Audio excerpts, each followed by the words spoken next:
O, biro mo. So, nando, matatag talaga sa panampalataya, sa utos ni Aba Yahawa. Okay, tuloy. Sa sinapit naming magkakapatid, maglubag nawa ang galit na makapangyarihan sa aming bansang nagtitiis ngayon, alinsunod sa makatarungan niyang kalooban. Nang marinig ito ng hari, lalong nag-ibayo ang kanyang galit at pinarusahan siya ng lalo pang mabigat kaysa sa mga nauna. Namatay siyang lubos na nagtitiwala sa Yahawa at hindi sumusuway sa kanyang mga utos. Matapos mamatay, ang 7 anak ay pinatay naman ang ina. Sapat na ito tungkol sa mga Hudyong pinahirapan at pinilit na kumain ng karning baboy. O, yan. O, biro mo ha. Ito kasi mga hintel, yun talagang gusto nila na ang mga remnant Hebrew Israelite nga na-scattered sa 4 na sulok ng mundo na makakain ng baboy at sasambahin ang kanilang tatay nilang fallen angel. Sinamba nga. Ngayon, unti-unti nating gisingin sila na malaman ang katotohanan na yung mga sinasamba ninyo, mga Kristiyano kayo, mga fallen angel yan na naging mga satanas. Yung God, yung Diyos, Panginoon, Lord, Amen, Jesus, Jehovah, Yahweh, Elohim, lahat yan mga fallen angel na naging mga satanas. Ano ba ang pangalan ng Creator? Yahawa. Nagtatawag tao sa Yahawa siya eh. Ano ang katawagan sa kanya bilang makapangyarihan? Alahayam.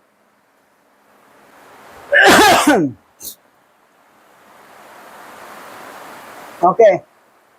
Basa. Mga taga-Roma chapter 3 verse 29. Ang alahayam ba ay alahayam lamang ng mga Hudyo? Hindi ba't siya rin ang alahayam ng mga Hintil? Ang mga mananampalataya kay Yahawa siya'y Hamasyayak, maging Hudyo o Hintil, ay dapat sumunod sa Tura para sa isang banal na buhay. Dahil ang alahayam ay banal, dapat tayong maging banal dahil siya rin ang alahayam ng mga Hintil. Oh, yan. Anong utos?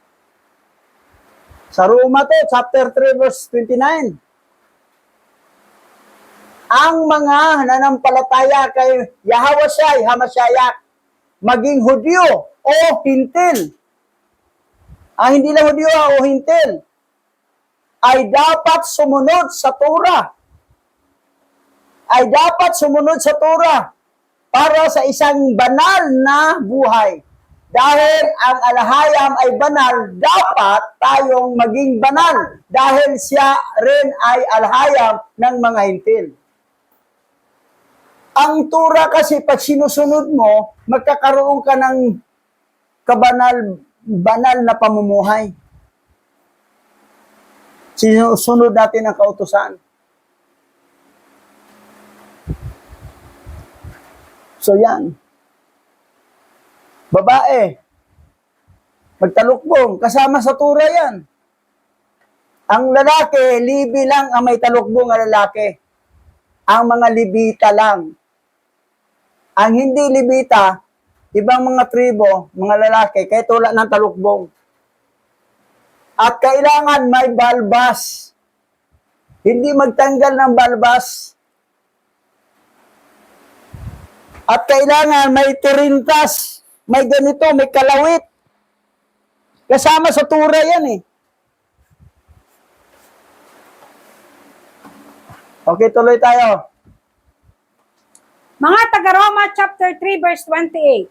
Sa makatuwid, malinaw na sa pamagitan lamang ng pananampalataya sa dugo ni Yahawa siya'y mapapawi ang mga kasalanan ng mga taong binhi ni Yahawa, hindi sa pamamagitan ng pagsunod sa kautusan. Ang nakapawi sa kasalanan, yung dugo lang ni Yahawa siya'y Hamasyayak. Ang kautusan, hindi yan nagpawi sa kasalanan. ay ito yung isang pamumuhay na may kabanalan, na marunong sumunod sa utos ni Abba Yahweh. Pero ang kaligtasan talaga, para yung kasalanan natin mabura, maalis, yung dugo talaga ni Yahweh Shai. At ang qualified doon na makasali sa kaligtasan, sa pagpatawad sa kasalanan, sa dugo ni Mashiach Yahweh Shai, yung binhi ni Yahweh. Pero yung binhi ng mga fallen angel, hindi talaga maliligtas yan. Sa binhi lang niya. Kapag nangangaral tayo sa pangalan ni Abba Yahweh, tumanggap, binhi siya ni Abba Yahweh. The blood is thicker than water. Mapighani siya sa pangalan dahil yun ang tatay niya eh. Binhi siya eh. Pero pinangaralan natin sila sa pangalan ni Abba Yahweh, Mashiach Yahweh Shai, na nagkatawag na ayaw talaga, pinanindigan nila ang Jesus, ang God, ang Lord, ay binhi talaga na ng mga fallen angel. Doon talaga sila kumakapit sa kanilang tatay. Kasi blood is thicker than water. Magkadugo sila eh. That's why na kahit anong pangangaral, kahit ang linaw-linaw pang paliwanag, nangugulat pa ating liig sa kasasabi, pero ayaw talaga matigas, malinaw na hindi talaga binhi ni Yahweh yan. Binhi yan ng mga fallen angel. Magsama-sama sila sa dagat-dagatang apoy. Sa tatay niyang Satanas. Ganoon na yun. Tuloy. Juan chapter 3 verse 16. Sapagkat gayon na lamang ang pag-ibig ni Alahayam sa kanyang binhi sa sanglibutan, na ibinigay niya ang kanyang bugtong na anak, upang ang bawat sumampalataya sa kanya ay hindi mapahamak, kundi magkaroon ng buhay na walang hanggan. So ano ang nakasulat sa original scripture? Sapagkat gayon na lamang ang pag-ibig ni Alahayam sa kanyang binhi. Pero sa yung dinoktor na tinanggal tong binhi para magmukhang pangkalahatan ang pag-ibig ng Alahayam sa pangkalahatan. Hindi sa binhi lang, sapagkat gayon na lamang ang pag-ibig ni Alahayam sa kanyang binhi sa sanglibutan. Yung sa sanglibutan na nandito nakatira, yung binhi lang niya na binigay niya ang kanyang bugtong na anak upang ang bawat sumampalataya sa kanya ay hindi mapahamak, kundi magkaroon ng buhay na walang hanggan. Sino yon? Yung binhi lang ng Alahayam. Binhi ni Yahweh. Hindi kasama ang binhi ng mga fallen angel. Kita mo paano nila dinoktor? Inalis tong binhi para mukhang kasama sila, kunwari.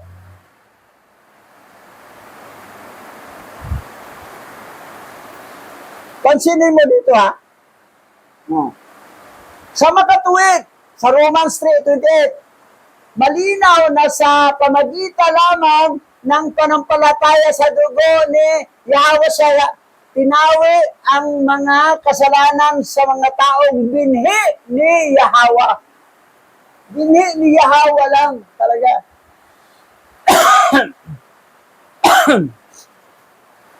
Ngayon, nasaan ang kaligtasan? Basa. Gawa chapter 4 verse 9. Ang kaligtasan ay matatagpuan lamang kay Yahweh Shai, sapagkat sa silong ng langit, ang kanyang pangalan ang ibinigay ng Alahayam para sa kaligtasan ng sangkatauhan. O yan. May mga tao, nangaral, Yahweh sila. Ayaw nila kay Yahweh Shai. Hindi ligtas yan. Hindi yan binhi ni Yahweh, binhi din yan ng fallen angel. Pangliling lang yan eh. Yahweh naman sila. Yahweh nga, pero ayaw nila kay Yahweh Shai. Wala daw Yahweh Shai. Mga anak kayo ng fallen angel, diretso kayo dagat-dagatang apoy. Dahil ang kaligtasan ay naka Yahweh Shai. Si Yahweh nagkatawang tao, yung Yahweh Shai, yung tagapagligtas, nag-shed ng blood Pero kayo, sabihin nyo, ang tagapagligtas nyo si Hawa. Hindi. Ang tagapagligtas nyo, dugo ng hayop. Sa amin, si Hawa tagapagligtas. Nagkatawang tao para magkaroon ng dugo, laman. At yan ang nagligtas sa amin. Si Hawa talaga nagligtas. Kasi si Hawa, siya naman naging Hawa siya yung nandito siya sa lupa. Pero ang kaligtasan nyo sa handog ng mga hayop, ay ang kaligtasan nyo, hindi kayo Hawa. Naggamit-gamit pa kanyong Yahawa, pero ginawa pa ninyong, sinumpa pa niyong pangalan niya, si Aba, walang letter H,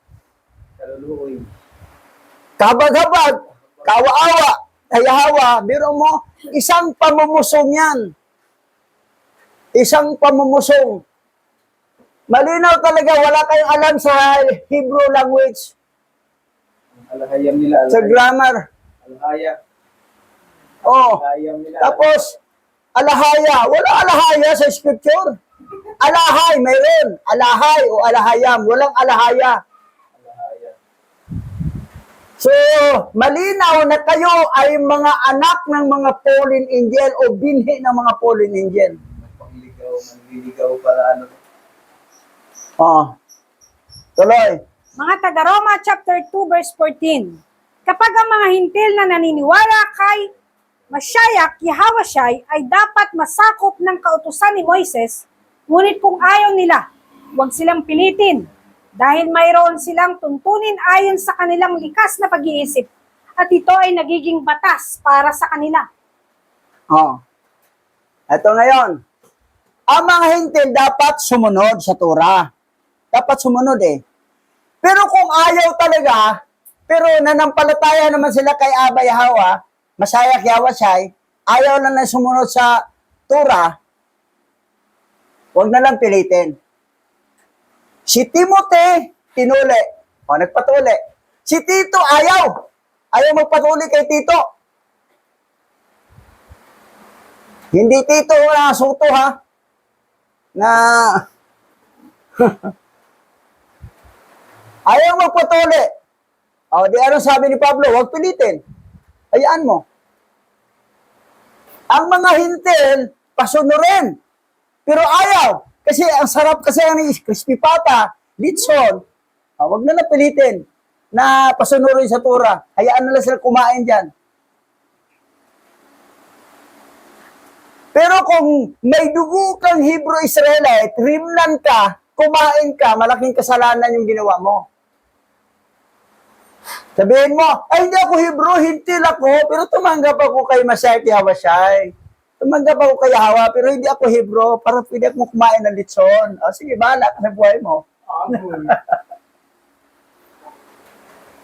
Sure mo na talagang hintil ka talaga. Yung dugo mo ay wala kang dugo na hirim na Hebrew Israelite. Kasi ito yung sinabi ng Roma eh. Chapter 2 verse 14, sabi na Apostle Paul, kapag ang mga hintil na naniniwala kay Yahweh ay kay Mashiach Yahweh ay dapat pasakop sa kautusan ni Moses. Dapat ha, dapat. Ngunit, ito na, kung ayaw nila, huwag silang pilitin. Ayaw ko magpatuli kasi sakit ng kutsilyo eh. Wag na. Yun ang kay Tito eh. Ayaw magpatuli. Pero si Timothy, nagpatuli naman. Mga hintil yan. So, siguraduhin mo na hintil ka talaga. Kaya lang, ayaw sumunod sa Torah, pagdating doon sa New Heaven, New Earth, saan nilagay? Sa bangkita. Sa parang, walang reward. Kasi ang sabi ni Pablo, dapat pasakop ng kautusan ni Moses. Ang mga hintil dapat. Pero hindi ganyan pagkasulat doon sa dinuktor. That's why siniraan si Pablo. That's why iba naman, anti-Pablo. Dahil parang nirakan ni Pablo ang kautusan. Balbiran, son of perdition daw si Pablo. Kasi, doon sila nakarely sa teaching ng dinoktor ng Bible ng Vatican Canon. Dito dapat sa original eh. Ngayon, basa. Mga taga-Roma chapter 3 verse 31. Pinawawalang bisa ba natin ang kautusan dahil sa pananampalatayang ito? Hindi kailanman. Sa halip, pinagtitibay natin ito. Pinawalang bisa ba ang kautusan? Hindi. Pero ganito rin ang pagkasulat sa dinoktor. Pinagtitibay pa natin ito, ang kautusan. So malinaw na hindi talaga sinipa ni Pablo ang kautusan. Kaya lang may mabasa doon na parang dahil dinoktor yan, hindi yan ang nakasulat sa original. Dinoktor. Pero ito, hindi na dinoktor. Kapareho ito sa pagkasulat doon sa Catholic Bible. Pinawalang bisa ba natin ang kautusan dahil sa panampalatayang ito? Hindi kailanman, hindi talaga. Sa halip, pinagtitibay pa natin ito.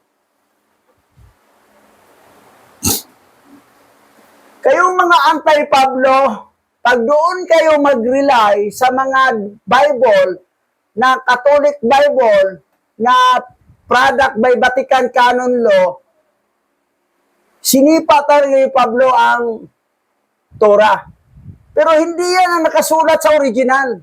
Ang nakasulat sa original ay hindi talaga sinipa.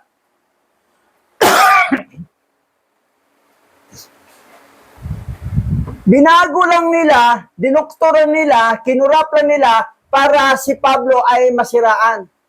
Sinisiraan si Pablo. Ngayon, kayo naman, nagpadala din kayo. Nagpalinglang din kayo sa mga panglilinglang ng product by Vatican Canon Law. Huwag kayong magpalinglang doon. Mayroon na tayo ditong original scripture. Dito tayo mag-rely. Dito tayo maniwala. Gets nyo?